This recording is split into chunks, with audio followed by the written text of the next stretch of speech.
You're listening to Rodney Rogers Outdoors Radio, where we turn it upside down and look at the outside from the inside out. It's safe, it's legal, and we're having a blast. So put your shoes on, my friend, because we're going outdoors.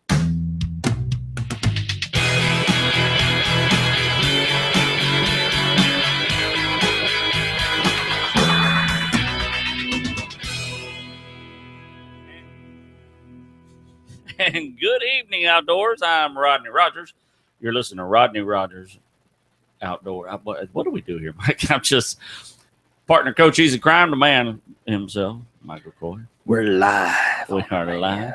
Or you'll be sitting with us, and we'll be sitting with you. We'll be all sitting together for the next hour. Here we go. And we'll be talking about all the willy-nilly stuff, what we did over the weekends, outdoors, upcoming events, and whatever we want to talk about, because this is our show. 60 minutes on episode 60. Episode 60. This is our 60-60. What was that time that...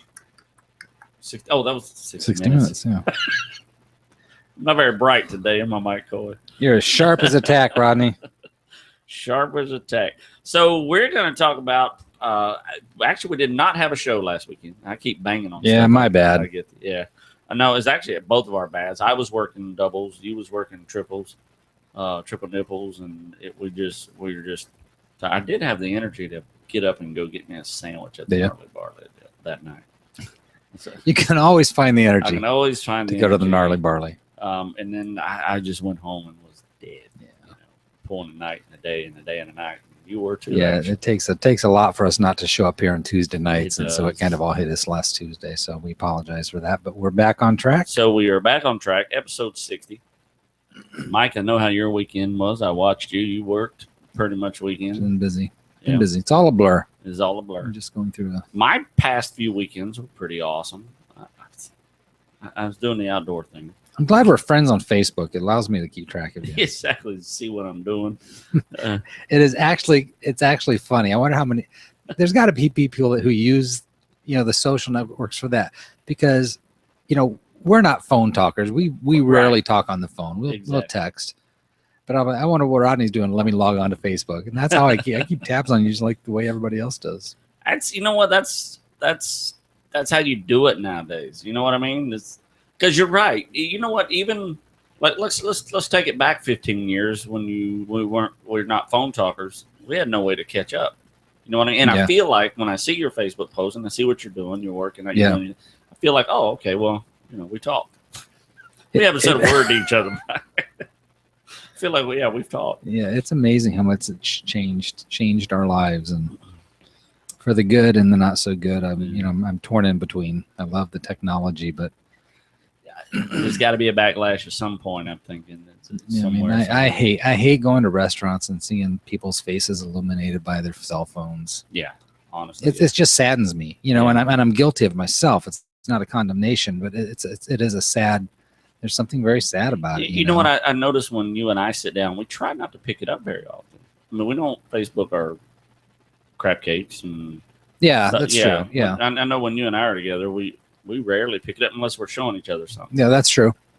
So I try not to when I'm with a group or I'm with someone. And I definitely when my wife and I, you know what? Sometimes we'll go out and have for whatever reason. Sometimes we just know it's the restaurant, the location. We just enjoy being together, but we surf and it's not that meal that particular time. Yeah. But for most of the time when we go out for dinner, we try to keep the phones away, and we do. We're with each other. Right. Let those become distractions. That's I went to the tiki bar the other day. I took the kids. They started working at the Universal Studios, that theme park there, that Universal something. Who started working there? Zach and Krista. Really? Get out of here. Yeah, got them a job up there.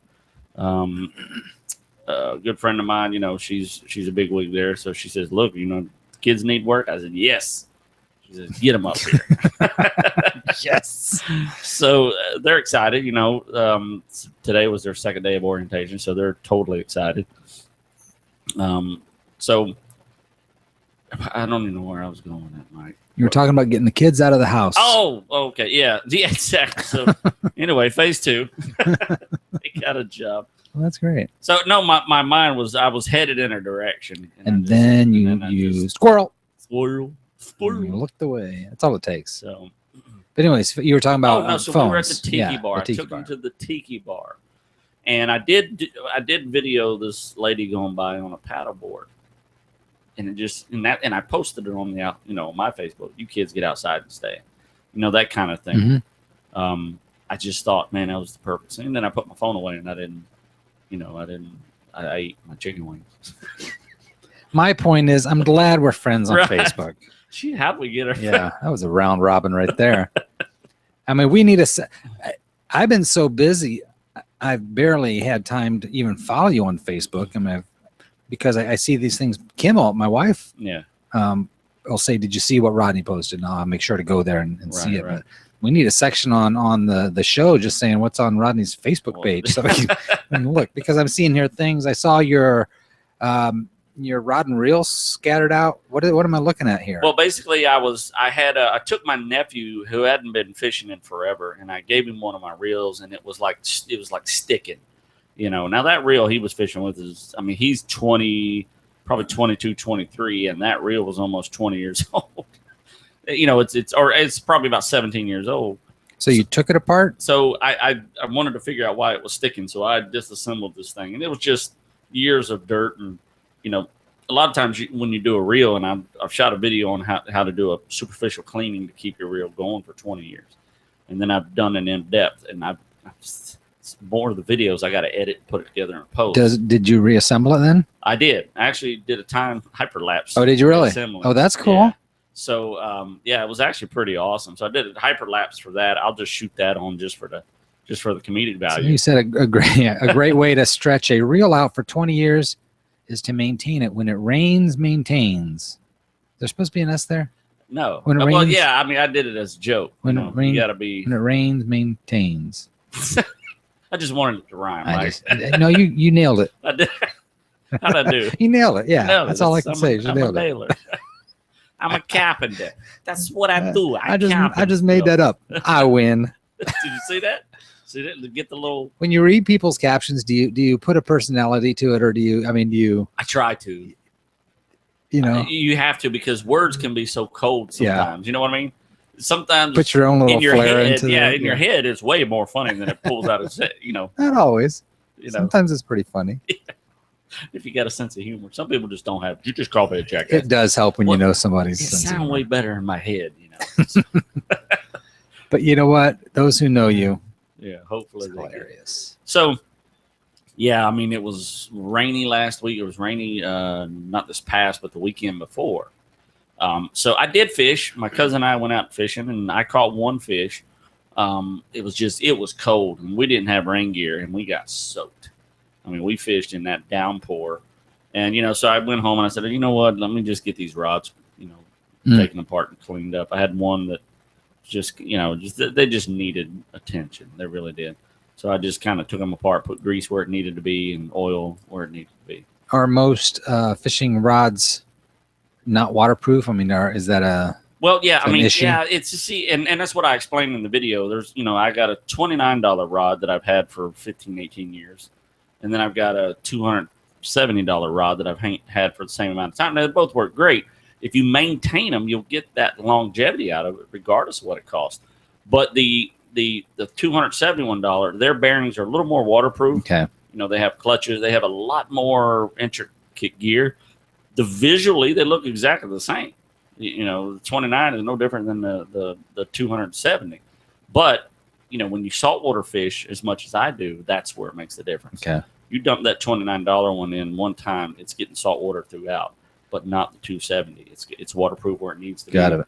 It's got seals and all kind of crazy stuff. So it does make a big difference, and you can stretch it out. But like I said, I've had that one for a long time. And so where were you fishing on Facebook when you and Nick were out catching these bass? I found a pond. I drove by this pond for the last 8-9 years, and just for some reason I just never went in and fished it. And I decided to just pop in there and do some fishing. So I did, and within 3 casts, I caught a 5-pound bass.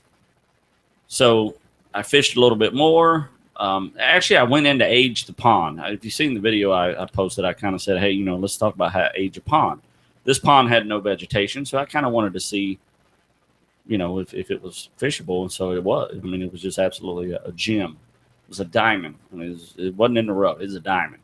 Wow. This pond is, I mean, I just posted a fish today. I caught an 8.5 pounder. I mean, just out of 15 bass, 10 of them are over 5 pounds. So that's awesome. So you knew right away you were onto a gold mine there. I knew right away that treasure. you and I are filming in this place. How's that make you feel when you find a place like that? You know what? I go, man, I've been looking for this pond for 30 years. Yeah. I mean, producing this amount of big fish has a high probability of pulling the state record out of. And I've been chasing that thing forever. I wouldn't necessarily say the world record, but the state record for sure. When you pull that many big fish out, you're bound to. Now, this is not the prime time for bass fishing? It actually, we're getting into the prime time. Okay. This is a prime time for big fish because these big fish are on the beds. This is their spawning time. Okay. So these big females are sitting on the beds, and I was telling a friend of mine the other night, the males are the small ones. And the females are the big ones. The females are the ones that get up to the 25 pounds. The males get about 5 pounds. So Oh, really? Yeah. So you have 2 fish in a bed. You got the big ones and you got the small ones. The big ones just kind of sit off. The females, they just sit off and they wait for the males just to kind of clean out, make sure nothing gets it. They're the protectors. She'll come in and lay her eggs and get on down the road. She'll sit with them for a few days and then bail out. But he'll watch them till the time they hatch. He'll protect them, keep things out of the nest. And that's what I'm doing now. I'm bringing the lure into the nest, so he'll move it out. So it's these males that are sitting kind of guarding the nest Yes. or hatching the eggs or whatever they Yes. do that you're dragging through. Exactly. Today they were in their spawning mode. They were in their rubbing, how they, stimulate each other and Yeah, get ready to Yeah. Once in a while. start to spawn. Yeah. I'll rub up against them. So it was just really awesome to watch them today. I wish I had what I wanted to do was just shove my GoPro underwater and leave it in the nest for, 5 or 6 hours, and come back and then pick the GoPro up just to have that footage, of them just sitting there doing their thing. It was just fun to watch them in their habitat. So, yeah. So I was just bed fishing today, and releasing them right where I caught them. That way I wasn't really, I was kind of disturbing them because I snatched them out of the water. One minute they're trying to stimulate, and the next minute he's looking at a redneck on the shore. How'd I get here? That's not what I was doing. That's not fair. So, that's what I was doing today. And I was shooting video, trying to take advantage of this time of year. Yeah. Because, bass will spawn when the water temperature is anywhere from 55 to 65 degrees. And we had that cold snap, which got us down in the 30s, which dropped the temperature of the water. I know today our overall temperature was in the 80s, but the fact is that water temperature is still cold. Sure. It's still down there in that spawning temperatures. And that's what these guys are doing. They're getting ready to just put it down and spawn. Now, these big bass will fade off the beds, and they'll start, the females will start eating again, and then it's on. Wow. I mean, it's fishing season. Wow. So to get your big, giant bass right now, your wall mounter that you always wanted, your 10-pounder, this is the time. This is definitely the time. So do you think you'll ever go back to that lake? What time's the show over, right? Every day. As a matter of fact, it's funny you say that because we got almost a full moon, clear sky. This is a perfect time just to throw a black spinnerbait out. Really? A black worm. Yeah, I mean, it's nighttime fish. Bass fishing is probably some of the best. Yeah, it's Would have thought of that. Yeah, it's caught the most bass I have in one day at nighttime. I caught 80 bass on the lake. Wow. At night also got a hook in my phone. That's So now, anyway, did you catch more than bass at that pond? I mean, what is this? No, I just caught bass. There are big, giant 50. Is this a bass? Is that one a bass? That's a bass. Okay. You just look different, I guess, because that's a little. Yeah, that's just the a fins little. were expanded A like little that. aggressive male, itty bitty fella. That's the smallest bass, and I am sad to say that this little guy died on me. Oh, really? Yeah. He swam all fine, but when I went back the next day, I saw him floating at the other end, and I kind of figured it was him because I played with him a little too much. Yeah, no, I used a 7/0 hook, which is a huge hook.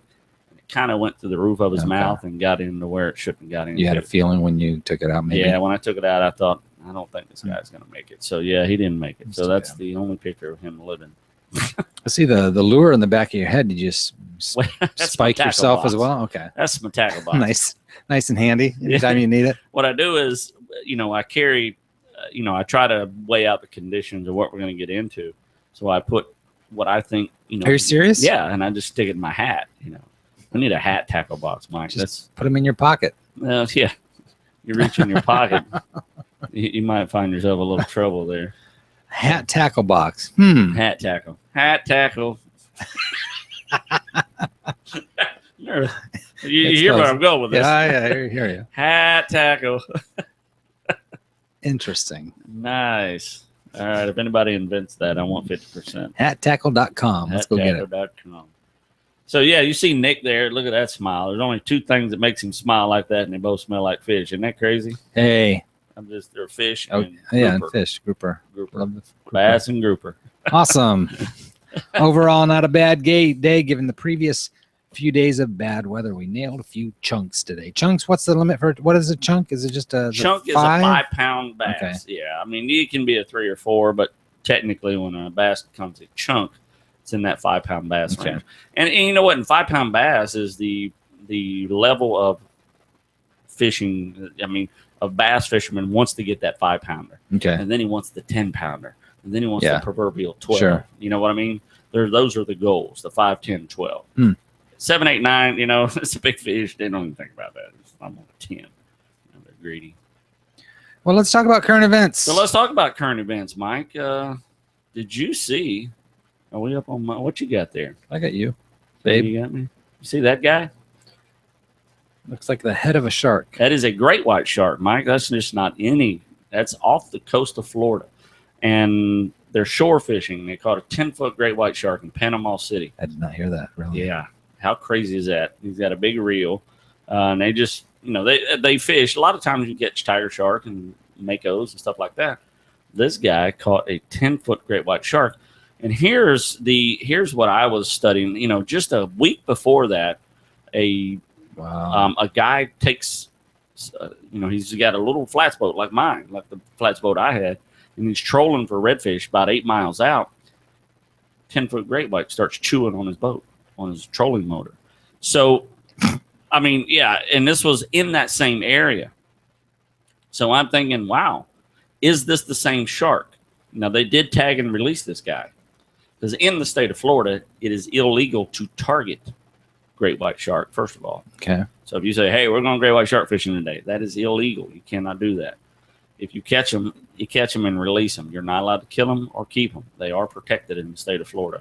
I agree with it 100%. I love sharks. I think sharks are, I mean, I've never eaten a shark myself, but I just think it's an absolutely amazing creature, especially the great white. I've always been fascinated. So what would be their telltale sign once they pulled it up that they had a great white as opposed to as soon as they saw it? These guys, this is what they do. Okay. They run a guide service that they fish offshore just for sharks. That's what they do. And when they caught this guy, they knew right away, it was a great white shark. They got pictures with it. They tagged it. And they have a tagging system, and they tag every shark that they catch and release, and they tag this guy. So it's definitely it's the first great white shark that's ever been landed from the beach in the state of Florida in the history of fishing. That we know. They may have done it in the 1800s, the Indians, but we've never done it. Yeah, I mean, it says it just kind of looked like a big dusky shark at first, and we really couldn't tell because we just had a couple flashlights. But that's about it. And then it rolled sideways in the surf, and we realized it was a great white. Yeah, the belly just kind of flopped up. I just think it's an amazing thing. You know what I mean? To a biologist, they just see the mouth right away, and they go, "Hey, that's a great white." Yeah, just by looking at the teeth, sure. They know exactly what it is. It's obviously a baby. I mean, it's 10 foot. I don't know what That's crazy. Yeah, it's absolutely amazing. Is there a picture down? Yeah, and there's a better picture, and you can really see it right there. Oh, dude, it bit off 2 of his fingers. Look at that. He's going to get 2. I think that's some kind of sign. Okay. He's making some sort of cool hand rock sign. and roll, dude. I got it. Kind of like that. Thought he lost a couple phalanges. Okay. I like that. What's that's my phalange. Flip me the bird. No officer, that's phalange. Wow, that's pretty So wild. yeah, man. that's actually pretty amazing. And I just thought it was awful coincidental that the week before, the guy who was offshore, literally in that area, Mhm. just but 10 miles offshore. So my question is, in my head, is this thing's not tagged with the GPS? How are these things? We're starting to see a lot more great whites in the state of Florida. We're starting to notice them. I think they've been here all the time. I think we're just technology is in our letting us, equipment and technology, because what the reel he was fishing with wasn't available 20 years ago. So I just think we're getting to that point where things are just getting, like you said, technology is getting so much better. I wish we could have GPS tracked that guy. That's pretty wild. But they did just tag him. I have a fish tagging. It's the same fish tagging system we got. Okay. And we just tag them with a number, and we log it in on the site. Yep. The NOAA site, and we say we caught this, weighed this. So the next time this fish is caught and recorded, they know the length, the weight, the approximate weight, and everything about this, when he was caught. And so they can pretty much tell if he was caught now, if it's caught somewhere in South America. So that one they let go? That one they let go. Yeah, they got him back in the water within 10 minutes. They took like 3 pictures and shoved him back in. Wow. So, and Panama Destin area is some of my favorite water. Absolutely crystal clear. Have you ever been up there? I have. I haven't spent much time by the water, but I've been up in the area. Man, it's probably one of the most beautiful beaches I've seen, versus the Caribbean and all that good stuff. So I just thought that was definitely pretty good news, worthy of mentioning tonight. What else you got mentioning tonight? Well, tonight we're just going to be talking about, obviously, we got some, it's just that time of the year when fishing season's coming in. We got spring coming. It's going to, I'm going to put my insights on how this year may turn out. We have turkey season starting in 2 weeks. We're going to do a little bit of turkey talking.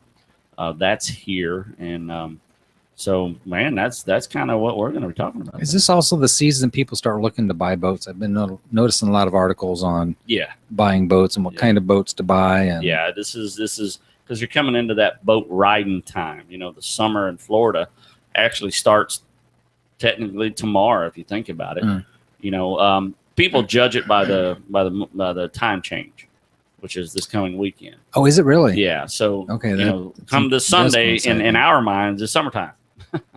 And we may have some chilly mornings, but the odds of us getting back down in the 30s from here on out are very, very, very slim. Where are the boat dealers? I mean, this doesn't do anybody else any good that's not in the Orlando area, the Central Florida area, but where are the boat dealers here that I could go to and look at varying types, talk to a salesperson, show me the features, the benefits? I tell you, we've got a couple that are really close, and one is right by PRG over there where you work. It's just around the corner on Orange Avenue. It's one of the best, right where Sand Lake Road. Yeah, no, they manufacture there, don't they? Yeah, they sell. Oh, they do. Okay. Yeah, they have a showroom. They have a showroom. They have boats outside. So that and then there's East Coast Boats that's over there as well. And then it's Regal Boats, which is up in Orlando. You got Boat Tree that moved. Oh, there's that one that's remember the Boat Tree used to be on I-4. Oh, that's gone. Yeah, it's gone, but they just moved. They just kind of downsized a little bit. Right off of it's off I-4, but off to the right. Okay. I don't even know how to get back in there. I do. I know what you're talking about. I don't want to. I guess I don't want to bore people. And I'm just thinking I'd love to go and talk and have somebody show us around the ins and outs of what makes a good boat and what do you look for. And I know you and I have talked about this many times. If you're thinking about a boat, first of all, you need to figure out what you're going to do with it. Are you going to fish or are you going to joyride? Yeah. You know what I'm going to pick every time. I wouldn't. It was one of the early things we were talking about. And early in my marriage is we're going to get a joyriding boat, and I always said no, we're not. We're not buying a specific boat, just a joyride. It's a worthless boat in my eyes. Well, let me ask you this then: flats or center console? Center console, honestly. Yeah. A center console, a flats boat. To take it offshore, you're asking for trouble. Because I've done it. A center console, you can take it inshore. You can go offshore with it. 20 foot or more. I wouldn't get any less than a 20 foot. You can go 19, but that's pushing it. But I would stay around that 19, 20 foot range. And that way you can take 4 or 5 people with you. You can do a joyriding weekend with 4 or 5 people. Yeah, that's true. You got your parents I know would love it. Yeah. So you want at least 4 people. Yeah, you're not having that kind of social entertainment on a flats boat. No, on a flats, there's nowhere to sit. Yeah. It's designed for fishing. Yeah. That's it. You're either fishing or you're driving that boat to the fishing spot. So that's a really good point. I wouldn't recommend that to someone that was looking for a Here's boat. another topic I'll throw out to you. If I'm going to buy a boat, I mean, and not for tonight, but I'd love to do a session on it. I'm going to buy a boat. I'm going to buy used, but how to buy a used boat. Yeah. Because obviously that's a whole different, now that you know that's the route you want to go. Maybe next week would be a great time for that topic because we're getting into that boat buying season.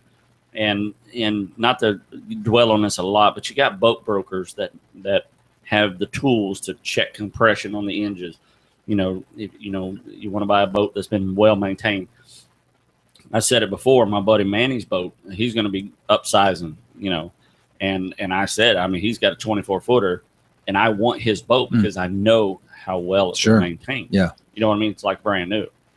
So those are the gold mines to find somebody that the boat's been maintained, obviously, because it's expensive. I mean, you got a 24-foot boat. I mean, buying a boat is one thing. Maintaining it, that's you might as well put $500 a month in account just to maintain. With oil changes, wheels and tires and greases and bearings, tigers and lions and bears. Oh my! Yeah. So that's it. So maybe next week would be a great week for a boat topic. Sure, great week. I would like that, Rodney. Would you like that? I would like that. Let's do that. Let's plan on that. Very cool. So, yeah, and just a reminder that we are live on the air every Tuesday evening, almost every Tuesday evening from 8 p.m. to 9 p.m. Eastern Standard Time, which is exactly right now. If you're listening to this on March 3rd, we're live. You can call us live here on the air, 262-345-7763. And after our break, Rodney's going to be answering some romance questions. If you're having problems in that area, we're going to be doing a little love line hotline. Is she pretty? Keep her. Well, now you just blew the whole thing. Oh, okay. The whole thing. We'll be back after these messages. With 116,000 foreclosures in the state of Florida alone as of January 2014, a quality contractor is critical to the process of returning a foreclosed house back into a home. Let me introduce you to Phillips Contracting Incorporated. They are Florida State certified and an approved REO repair vendor for both Fannie Mae and Freddie Mac. PCI currently provides multi-level services to realtors, banks, asset managers, and private homeowners. Although they specialize in dealing with REO property repairs, they are a design-build company. Here at PCI, we pride ourselves on professional, high-quality work. Our clients know that we're not your typical contractor. We're proud to be reliable, trustworthy partners with you. Our repair coordinators are ready to communicate with you honestly and quickly about every aspect of your project. We're here to say yes to our clients. Phillips Contracting services Florida from Orlando to Miami. Whether you're looking for a quote, repair updates, or just want to talk business, give them a call at 941-483-3800. Gnarly barley, come see why the whole world's singing. What are you doing? Dude, I am writing a song for Gnarly Barley. I see that, but first of all, I didn't realize you could sing. Second of all, why don't you just tell the people how great the Gnarly Barley is, give them the address, and move on with the show? Dude, have you ever had their flatbread? Their jalapeno flatbread with the cream cheese on top and the chicken and the special sauce on it. Holy moly. No, wait a minute. Obviously, by the look on your face, you ain't never had that big time Fiesta. Jalapenos, provolone cheese, tomatoes, red onions, and again, Fiesta lime. Okay, that's it. Shut up, Chubb. We're out of here. Are you serious? Come on, we're out of here. Truly one of Orlando's hidden gems, the Gnarly Barley offers a contemporary selection of bites and brews, serving a mind-blowing selection of craft beers and original mouth-watering menu creations. The Gnarly Barley and its incredibly accommodating staff have created a place that really is difficult to put into words. So do yourself a huge favor and come see why people are singing the praises of the Gnarly Barley. Oh my goodness. I told you that big time Fiesta. That is phenomenal. I totally get why you're trying to write a song for that. Not as simple as you thought, huh? No. Okay, check this out. Gnarly Barley. Come see why the whole town's singing Gnarly Barley. Located at 7431 South Orange Avenue in Orlando, Florida.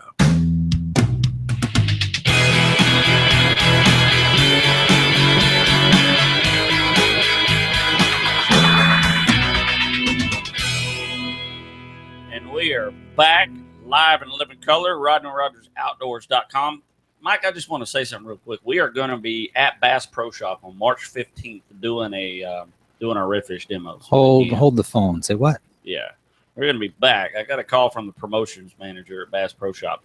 So we'll be at Bass Pro Shops on March 15th doing 11 and a 2 on red fishing. So this Sunday, I'm going to be out red fishing. I did some over the winter time. So we're going to be talking a little bit about how we did. I'm waving. I'm going to wave. So, we did some cold water fishing right before, right in December. We're going to be talking about what we did during that time. And hopefully that weekend, that Saturday, I'll be in Miami doing some fishing at the 10,000 Islands. And, of course, I'm going to film as much of that as I can. So it sounds like you said you're going to be doing a demonstration at Bass Pro Shop. Yeah, is that all you gathered from all that jabbering I did? I was too busy waving. I got you. My turn. It's like the Good Morning America where they have the window out there. Oh, yeah, and like, everybody's like out we there. got 6 rednecks standing outside the window looking at us. Hey, wave at my little Lord. We're waving at East. So Bass Pro Shop. Yes. Give me the date again. March 15th. We have a 11 a.m. and a 2 p.m. That's pretty cool. Be there, be square. I drive. I drive. Right off I drive there. I'll have my own stage and, of course, my own table there will be set up. We hope to have some goodies there. I'm not going to release that in case we can't pull that off. Yeah. If you ever jumped into that tank, would they invite you back?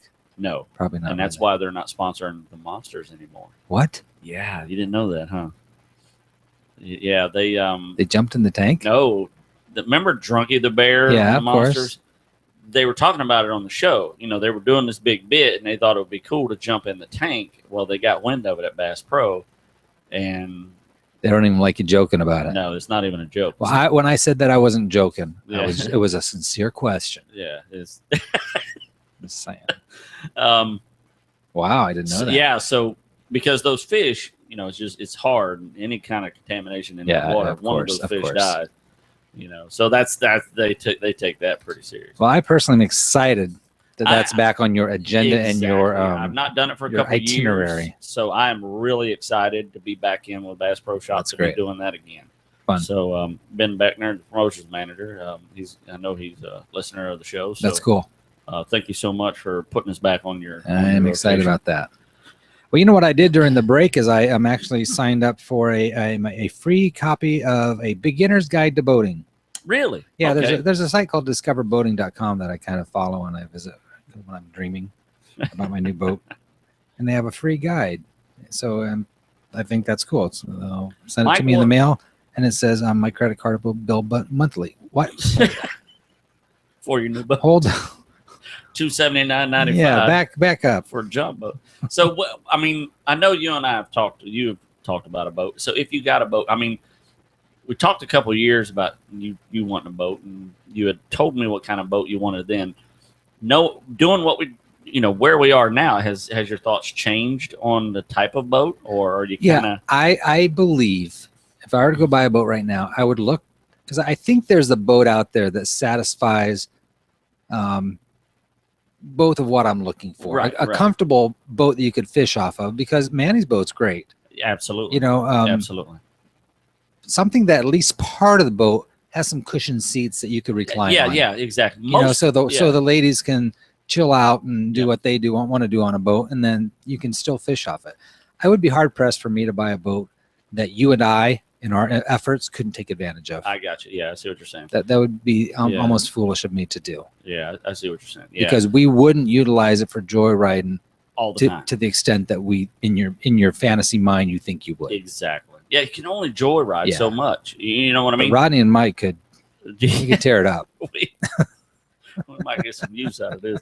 Yeah, because all your center consoles of the seating, they all come with cushion. Yeah. You and they're snap on and off for the reason of. So I think that ideal boat for what I would want, and from a family point of view, and a Rodney Rogers Outdoors point of view, we could definitely find. I'll tell you, didn't want to turn this into a boat thing, but I'll just say real quick. The good thing about a center console, it's like a good open kitchen. When you're around that center console, everybody can stand, gather, and talk when they're eating sandwiches. That's interesting. You know what I mean? But a bow rider, you can't do that. They're either sitting on the front and they can't hear the people in the back talking, and you can't mosey around like you can. I mean, I'd look at a center console as an inviting kitchen. Yeah. You know what I mean? You make your sandwich, everybody's floating around talking. Captain's in the center of it all, everybody can mosey. Yeah. He's the man, you know. So, yeah, I think that's how I look at a center console. Interesting. So, now that we have that. Very cool. So, anyway, let's talk about what I'm kind of wanting to talk about tonight is we have a couple things. Obviously, we have fishing coming up. And what's important for fishing. I think right now, if you're an angler, if you're not doing your fishing research right now, you're kind of shooting yourself in the foot as far as what you want to fish for. Even if you're a first-time fisherman or fisherwoman or fisher child, if you just want to take someone out, a lot of times you can go to the ocean and go, oh, there's nothing out here, nothing's biting. Water temperature is the key thing. And if you go to NOAA's website, you go to noaa.org, NOAA, you can get their water temperatures and their forecast. I mean, you can see right now the water temperatures, the beach water temperatures, where you're going to be fishing from shore, up in our area where we're going to be fishing around Cocoa Beach and Daytona is around 61, 64 degrees. That's pretty cold for fishing, just to be going out fishing. So if I saw 64 degrees, I wouldn't be going out surf fishing if I was a surf fisherman. Because that's too cold? No, it's cold. You know what I mean? It doesn't mean they won't bite. It just means that they're pushed off a little bit farther offshore. You know what I mean? They're going to be pushed out in probably 67 degree water, 66 degree water. So, or not quite moved from the south yet. I mean, if you look down in the south, their water temperatures are around 75, 78, 72 degree range. That is good fishing right now. If you're going out to fish, in Stewart, South Florida, Fort Pierce, Fort Myers, or not Fort Myers, but Fort Pierce, then you are. What are you doing this weekend? Fishing. Where? Where are you at this weekend? Down in Jupiter, Stewart area. Oh, really? 72, 75 degrees. Wow. We need to drive south and we hang out a little bit. Think about it. Sorry to interrupt you there. I got a wild you're hair. In that fishing. Yeah. So the 72, 75, that's a good range? Absolutely. That's a great range right now. You see that little blue line right there? It's water. That's the Gulf Stream right there. Nailed it. You see how this nailed it. See how far it is away from shore right here at the Cocoa Beach area? It's about 30 miles, 35 miles to that point. If you go south down to where you're going to be, it's only about 4 miles to that point. So these big fish, marlin and everything else, it gets real deep 4 miles out, where up here you have to drive 30 miles out to get that same depth of water. So these fish will eventually travel that route. They stay on this route, but it's harder to get here. So you're more apt to. This is where they do that kayak. Remember kayaking? They do it 2 miles out, 600 feet of water. So the farther south you go, the quicker you're going to be in the deeper water, the quicker you're going to be in the Gulf Stream. That's what you're looking for if you're going to be doing any offshore fishing. So this is the reconnaissance that you're going to want to do as a fisherman, because this is that time.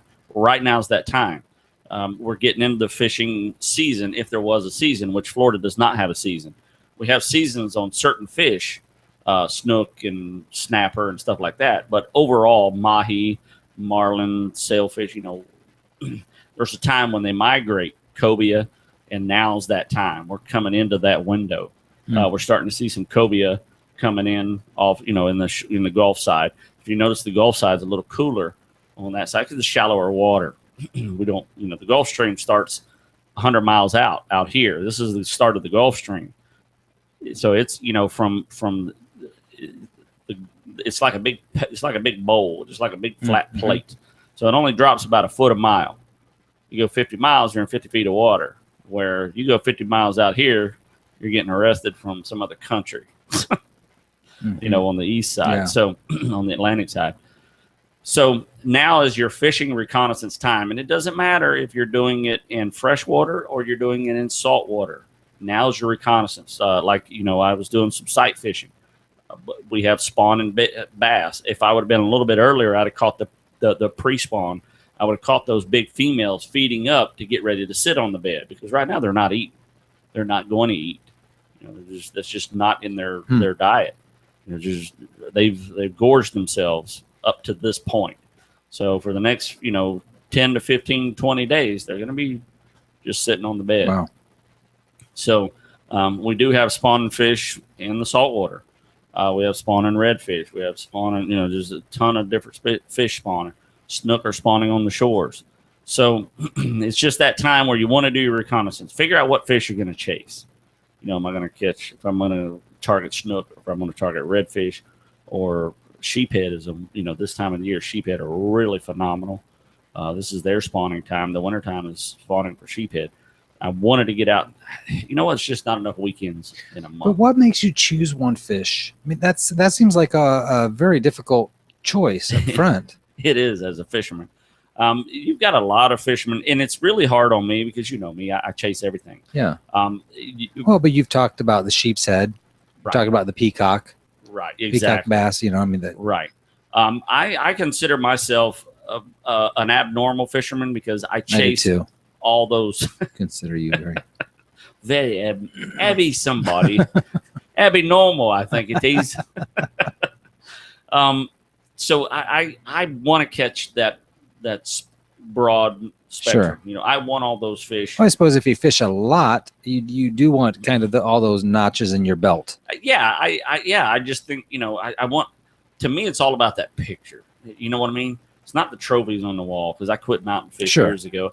It's that picture. So what is iconic for Florida?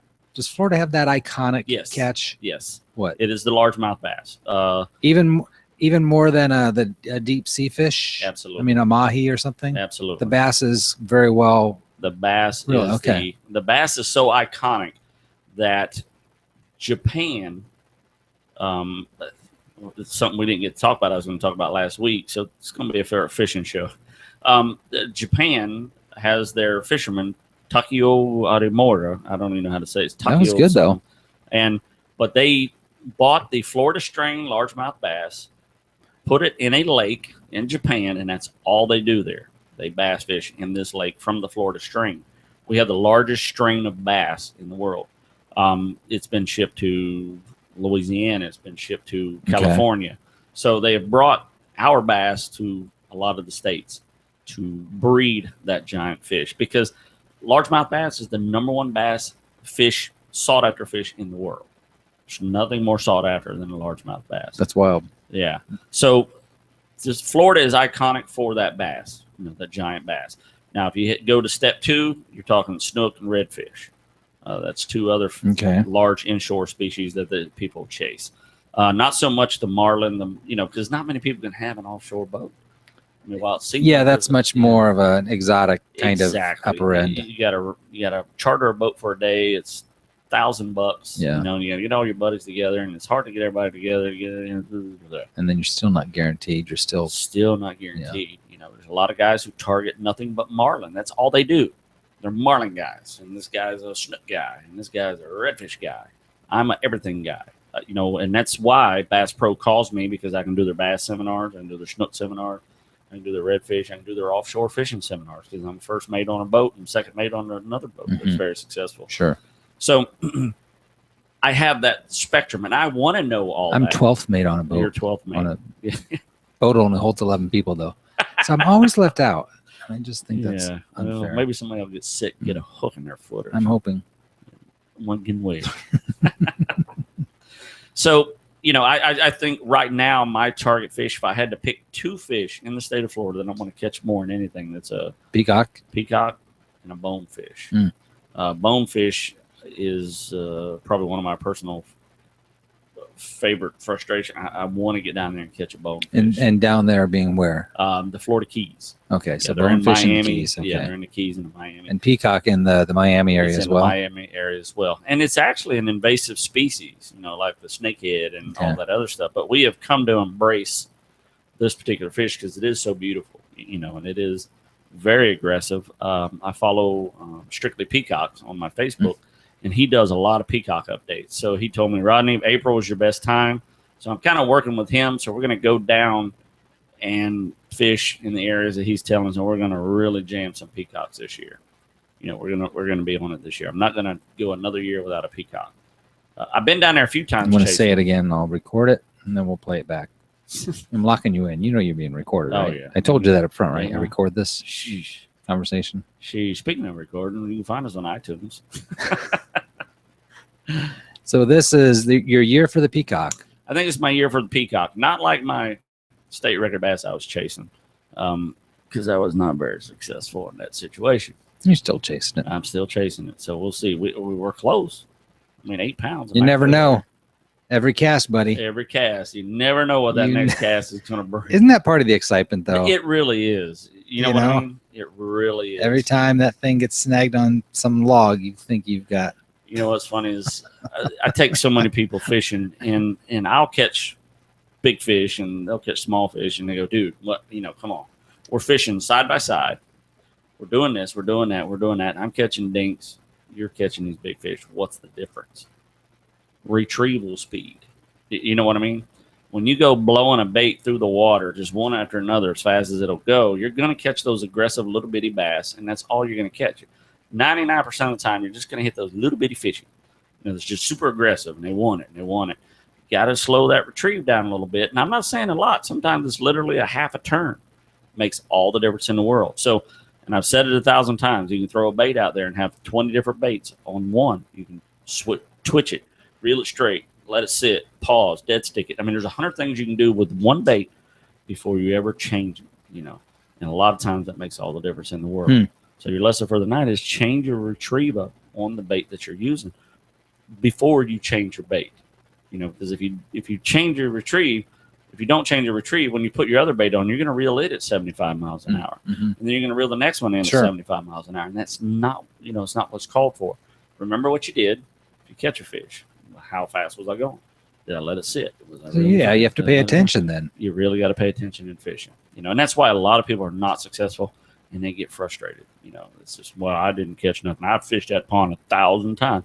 I didn't catch nothing. I've been there 10 minutes. I just caught 21 fish.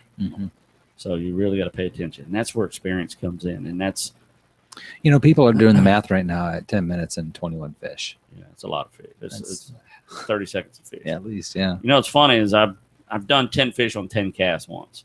That's the most I've caught of consecutive It's like casts. bowling a perfect game in bowling. Yeah, and it's funny because I had a depth finder on my canoe, and they were under me. I could see these fish under me. The lake was dead calm, and I was actually paddling across the lake to get to the other side. And I had to fish them across the lake, get to the other side. Anyway, mine. So I saw my depth finder just a school of fish. So I just dropped my lure down, plank, reeled in, let him go, dropped another one, and this went on. 10 fish in a row. And that's why I got that depth finder on my canoe now. So, and I want to get a depth finder in this lake that I'm talking about. I'm still telling you, it feels a little like cheating. Yeah, does it? The depth finder? Doesn't it? It doesn't, because isn't that like fishing out of the tank at Bass Pro Shop when you can see them clear as day and just drop a thing right in front of them? Picture this: you're looking at the ocean and you go, "Where do I start?" You go, "I want a group of fish. Where do I start?" Well, the ocean is primarily a desert. You know what I mean? Yeah. If you think about it, it's primarily a desert, and then you see this one little rock out there, and that rock is holding reef fish, bait fish, everything, the whole habitat. So a lake is not much different, but on a smaller scale. Exactly. A lake is exactly the same. Because for some reason on the ocean, it doesn't seem so much like cheating because you have, because you have hundreds of feet of water there. Right. It's a much broader. Right. And having done scuba diving, you see exactly what you're saying when it's a desert. You go down there, it's just sand. Some places it's just like a desert. That's exactly And then right. some places there's structure. There. Yeah. And then when you get to that structure, suddenly you see this column of fish. Yeah. Every size, shape, species, It's true. Everything is around that. So you have we've said it a million times. It's like the plains of Africa.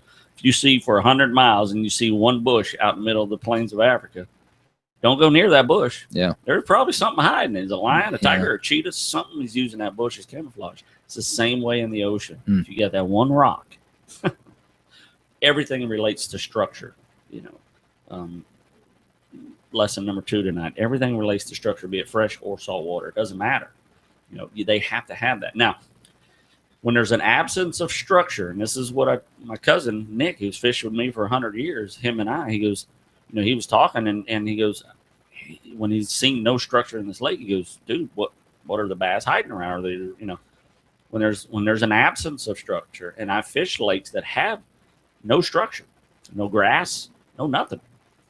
What they do is they form schools.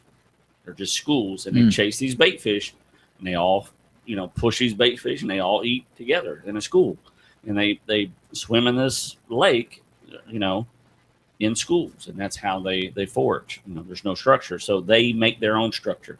They make each other's structure. If that makes sense. Yeah, that makes sense. So they just form a ball, and they just eat as they go through, and they chase bait fish, and they devour them. Now, when we first started talking about, tonight we were going to talk about sight fishing a lake, or maybe we weren't. Yeah. Talking about that. Yeah. That's what So you go to a lake, and say around the lake you don't see any definite structure or vegetation even coming up on shore. Right. Does that necessarily mean that the lake is like that throughout? No, it doesn't. That there's a couple of reasons. Like this one, once I started seeing carp, I knew why there wasn't any grass, because these are grass carp. That's what they eat. They're cleaning this grass out. Oh, really? Yeah. Now the good thing is these grass carp, they're sterile. They can't have babies. They don't spawn and have babies. So those grass carp are put in by the state. So the state will put in grass carp to clean out the vegetation, to keep it nice and flowing, because these are retention ponds. Okay. You know what I mean? Well, these aren't meant to be fished. We just do it. That's interesting. Yeah. So because a retention pond, you do want it clean. You want it to move water through. And it's illegal to keep a grass carp. You can't keep it. You can't eat it. You can't mount it. You can't do anything. For that reason? For that reason. It's put in there for one They're job. state employees. They're state. Dude, you hit it right on the head. They are state employees, and that's what they do. So what happens is if they get these grass carp and they just eat everything around, these things will get 50 to 80 pounds. Wow. So they're just like cows. They're just graze all day. They just gobble, gobble, gobble, and they'll eat all that vegetation. And these bass are like, hey, wait a minute. Let's just hold on, And so they've got really nowhere to go. And then there's, the lake. I've let my bait drop in this lake, and I'm going to say it's right around the 15-foot mark. So that's what you look for. You look for those drop-offs, the deep edges, and stuff like that. And that's where that sonar depth finder comes in handy. It shows me what the depths are, if there's any structure out there. It'll show me the fish as well. It is kind of cheating, but just because you see the fish don't mean you can get him to bite. Okay. You could be using the wrong bait. So it's a time saver. It's a time saver, man. It just narrows it down. It's like a GPS. You know what I mean? You're looking for a Wawa. You need glasses that you can just, like a radar, sonar glasses that you can just put on. See right through and see the fish itself. So it just narrows it down for you. It really helps out. Obviously, depth finders are better used than tournament fishing. You can actually see your fishing line fall in one of those. It's a $3,000 machine. Do they have fishing tournaments that depth finders are not allowed? No. See? Yeah. They're allowed in every tournament. It just kind of narrows. It makes it exciting. If there was no depth finders, you get 100 boats, 2 guys that have fish. That'd be boring. Yeah. It'd be boring for everybody. Then. Yeah, it'd be kind of a bummer. But sight fishing is definitely, this is the time of year. What's the definition of sight fishing? Sight fishing is when you can see the actual fish on a bed. So sight fishing would be basically spawn time of the year, where you see the fish on the bed, you see your lure in the bed, and you can watch your lure fall in, and you can pull the fish out of the bed. That's the technical definition of sight fishing. Technically it would be the same way with red fishing. When you sight fish redfish, they're actually tailing, and they're eating crabs. Yeah, that's true. Then you actually direct your boat towards that kind of activity. You see, here's one coming, get ready. Exactly. You've seen it a million times. The water's clear. You go ahead of them, and you bring your I've been red fishing with my brother-in-law. Yeah, exactly. So you can see this little. Yep. And that's where sight fishing comes in. My wife asked me what we were talking about tonight. So we're talking about sight fishing. Oh, what's sight fishing? Well, that's when you go to a lake determining if it's a good lake to fish in or not by just kind of sighting the lake and looking at the. I was totally wrong. Totally wrong. Yeah, you were. But because of your because of your video you posted earlier this week about vegetation, how to tell if a lake is fishable, How to age a then lake. we're going to do Yeah. sight fishing. I figure so. Sight fishing is determining if that lake is fishable, I've sighted the lake. and it's It's fishable. been sighted. I've spotted. There it is. That's why I'm chuckling. It's like, wow, I had that one wrong. So yeah. So yeah, sight Consider me fishing. educated, Rodney. Now you so educated. Yeah, sight fishing just merely we're looking at the fish and we're going to catch it with whatever means we can. Okay, So you can sight fish offshore, inshore, freshwater, saltwater, doesn't matter. so it's similar to the captain going up in the bell tower. What do you Yep. call that thing? The That's catwalk. The big tower. That's basically the So tower. because he's seeing the fish and calling them out and Yep. guiding the boat to them, He'll and tell the guy saying, down there, cast your "They're off lure this side," at yeah. 3 o'clock, reeled in slow, stop, right there, pow. I guess it's the same thing, isn't Yeah, it? it's exactly the same thing. Cobia, that's how they sight fish cobia. They get up on the tower and they look for, the structure, manta rays, or even the cobias, and then they throw the baits in and bring it into the fish to spark fish. So sight fishing is a big deal. And if you learn sight fishing in freshwater, you can apply that in saltwater. It's no different. It's what are we going to do to get these fish to bite? You sight fish mahi, cobia, sailfish, swordfish. We sight fish to swordfish once. So I mean, you sight fish anything as long as you can see them. Yeah, sight fish shark. It's just how it works. Is there a word for not sight fishing? Yeah, blind fishing, just fishing. That's just We're just out there. What you doing out here in the middle of the lake with no fishing? We're just hoping something bites. otherwise known as hanging out. Hanging out. Exactly. Like, this whole spiel, I know we're running out of time, but this whole spiel, when I caught this big, 8.5, 9 pounder today, I had 2 fish in the bed. The water was flat, sun was out, clouds moved in, the water got choppy. I lost the bed. I'd lost them.